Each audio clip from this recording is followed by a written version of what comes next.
तो हथियार कमजोर नहीं पड़ा है, हथियार को चलाने वाले को लेकर तमाम तरह के सवाल पूछे जा रहे हैं। लेकिन देखिए F-16 क्रैश को लेकर यूक्रेनी सांसद ने भी इस बीच दावा किया है। बड़ी खबर आपको बता दें, F-16 जेट को पेट्रियट ने मार गिराया है, ये दावा उनकी तरफ से किया जा रहा है। यह खबर रूसी न्यूज एजेंसी के हवाले से सामने आ रही है, जहां पर यूक्रेनी सांसद ने ही यह दावा कर दिया है कि F-16 को पेट्रियट ने मार गिराया।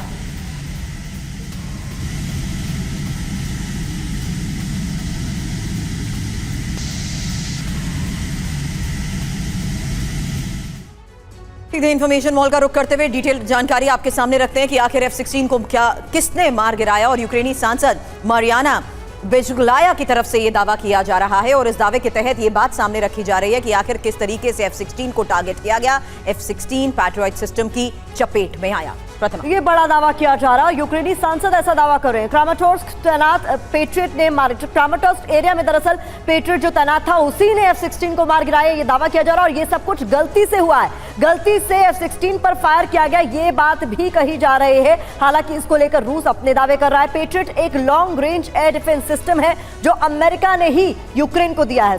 हालांकि इसमें इंपॉर्टेंट बात यह भी है कि रूसी न्यूज एजेंसी जिस आधार पर सुमित ये दावा कर रही है, क्विक अपडेट आपसे इस बारे में चाहूंगी, क्योंकि सवाल इससे पहले हम यही करते आए हैं, F-16 का इस्तेमाल युद्ध क्षेत्र में होगा कहां, कैसे, और सवाल यही कि आखिर F-16 मिल तो गए, उनको चलाने उसकी क्षमता क्या इन सब में है, क्या ये उसी का सबूत?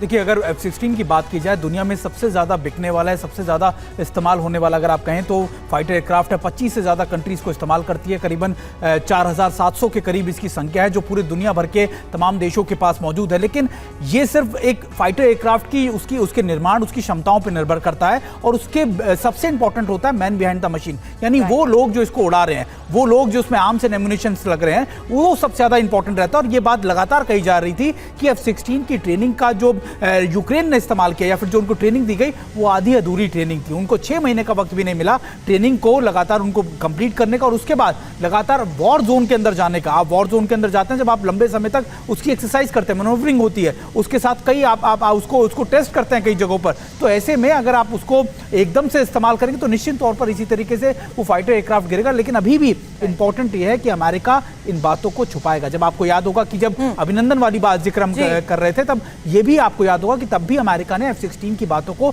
छुपाया था, क्योंकि अमेरिका नहीं चाहेगा कि F-16 की खामियां दुनिया भर के सामने जाहिर हो। लेकिन ये जरूर है कि कोई भी फाइटर एयरक्राफ्ट से ज्यादा महत्वपूर्ण होता है उसके पीछे उसको उड़ाने वाला पायलट, उस पे लगे आर्म्स एंड एम्युनिशन। बड़ी बात आप कह रहे हैं। और देखिए F-16 के क्रैश को लेकर हम चर्चा क्यों कर रहे हैं, दरअसल F-16 दुनिया का सबसे आधुनिक विमान है। अब आपको यह भी समझना होगा कि रूस और यूक्रेन के अलग अलग दावे क्या है और इनमें कितना दम है। यूक्रेन के दावे में चाहूंगी सुरभि आप दर्शकों के सामने रखें और मैं बताती हूँ रूस की ओर से क्या दावा किया। हालांकि यूक्रेन की तरफ से दावे में यही कहा जा रहा है कि 2414 किलोमीटर प्रति घंटे की रफ्तार से उड़ने वाले F-16 को इंटरसेप्ट करना चुनौतीपूर्ण है। रूस का कहना है S-300 S-400 से F-16 को गिराया जा सकता है। हालांकि इन दावों में यह भी कि जहां यूक्रेन दावा कर रहा है कि तेजी से दिशा बदलने की क्षमता से इसे ट्रैक करना भी मुश्किल, वहां कहा जा रहा है रूस की तरफ से सुखोई 30 MKI के जरिए F-16 को इंटरसेप्ट किया जा सकता है, ये दावा रूस का। हालांकि इलेक्ट्रॉनिक वॉरफेयर सिस्टम से मिसाइलों को ये चकमा दे सकता है, और इसकी अगर इतनी क्षमता की बात की जा रही है तो आज की खबर चौंकाती जरूर है। बिल्कुल, और रूस की तरफ से कहा जा रहा है इलेक्ट्रॉनिक वॉरफेयर तकनीक में से कम्युनिकेशन सिस्टम को जाम करना संभव है। तो रूस के यहाँ अपने दावे और यूक्रेन के अपने दावे। और पायलट के अनुभव, मैन बिहाइंड द मशीन, जिस बात का जिक्र हमारे सहयोगी कर रहे थे, पायलट का अनुभव इंटरसेप्ट ऑपरेशन को कठिन बनाता है। और ये देखिए वो बड़ी बात जो हमारे तमाम एक्सपर्ट्स कह रहे हैं, यूक्रेन के पायलट्स को F-16 उड़ाने का अनुभव नहीं है।